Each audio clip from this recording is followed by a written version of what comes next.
Bon, j'ai acheté un véhicule d'occasion et du coup j'ai été obligé de refaire ma carte grise. Et dans cette vidéo, je vais vous montrer exactement ce que vous devez faire pour vous aussi changer votre carte grise. Alors on va passer par un service qui est habilité par le ministère de l'Intérieur. Donc du coup, ça s'appelle carte grise en ligne. C'est très simple. Donc c'est un service qui va vous permettre de créer votre carte grise. Que ce soit pour faire une demande de carte grise, une déclaration de cession. Donc si vous avez vendu un véhicule d'occasion, si vous avez déménagé, c'est aussi possible de passer par ce site. Évidemment, une demande de duplicata. Donc, quand vous êtes fait voler par exemple votre carte grise. Changement de nom, donc si vous avez été marié, divorcé ou s'il y a eu un décès. Donc nous dans cette vidéo, ce qui va nous intéresser, c'est faire notre demande de carte grise. Donc on va cliquer ici. Hop, donc là, il faut bien renseigner la plaque d'immatriculation de votre véhicule. Hop, vous faites suivant. Et en fait, le site va directement voir le prix de la démarche en fonction de votre voiture. Parce que ça dépend évidemment de la puissance fiscale, de l'énergie, en fait de tout ce petit paramètre-là qu'on va voir, donc le taux de CO2, évidemment le modèle de votre véhicule, la marque et la date de mise en service. Donc renseignez l'identité du nouveau propriétaire du véhicule, donc c'est-à-dire vous. Hop, on va le faire ensemble. Hop. Ensuite, le véhicule a-t-il été acheté à l'étranger? Bon bah moi non.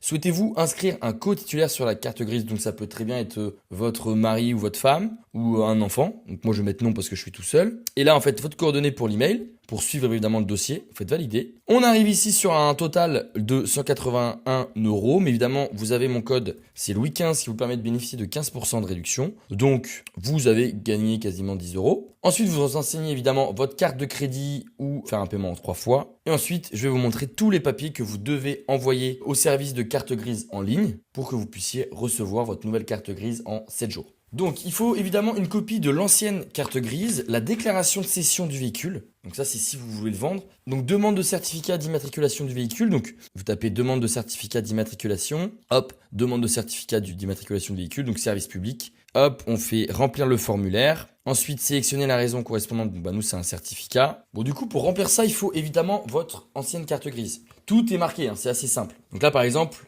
ici, c'est marqué numéro d'immatriculation actuel. Bon, bah là, c'est votre numéro de plaque. Et sur votre carte grise, c'est marqué A. Point. Et ensuite, il y a votre immatriculation. Le numéro de formule du certificat, c'est le numéro qui est en gras en dessous. Certificat d'immatriculation. Donc ici, il faut bien le renseigner. Ensuite, bah, la marque, pareil, vous reprenez la carte grise du véhicule et c'est marqué D1. Bon, bah moi, c'est une Peugeot. Hop, vous mettez le Peugeot. Dénomination commerciale. Donc là, c'est D3, vous allez sur D3. Tac. Donc, bah moi, par exemple, ça peut être une 208, etc., etc. Ok, donc ça, on a fait le certificat. Donc, une procuration originale par mandat. Donc ça va être directement carte grise en ligne qui va vous le procurer. De toute façon, quand vous allez payer, réception et vérification de votre dossier, envoi d'un certificat provisoire d'immatriculation. Donc comme ça veut dire que vous pouvez rouler avec votre voiture. Et ensuite, ils vont vous envoyer votre carte grise par courrier. Donc il faudra évidemment une copie de la carte grise, donc je l'ai dit tout à l'heure, copie d'une pièce d'identité en cours de validité, copie d'un justificatif de domicile, copie du permis de conduire, copie de l'attestation d'assurance, montrer que votre voiture était bien assurée, et copie du contrôle technique quand le véhicule est concerné. Après, on peut vous demander le récépissé de déclaration d'achat du véhicule, mais ça, c'est pas forcément obligatoire. Donc, cliquez bien sur le lien en description. Passez bien par carte grise en ligne parce que du coup, ça vous fait gagner des heures et des heures de démarches administratives. C'est eux qui s'occupent de tout. Et ensuite, ayez au moins 6 de ces documents. Donc, copie de l'ancienne carte grise, déclaration de cession du véhicule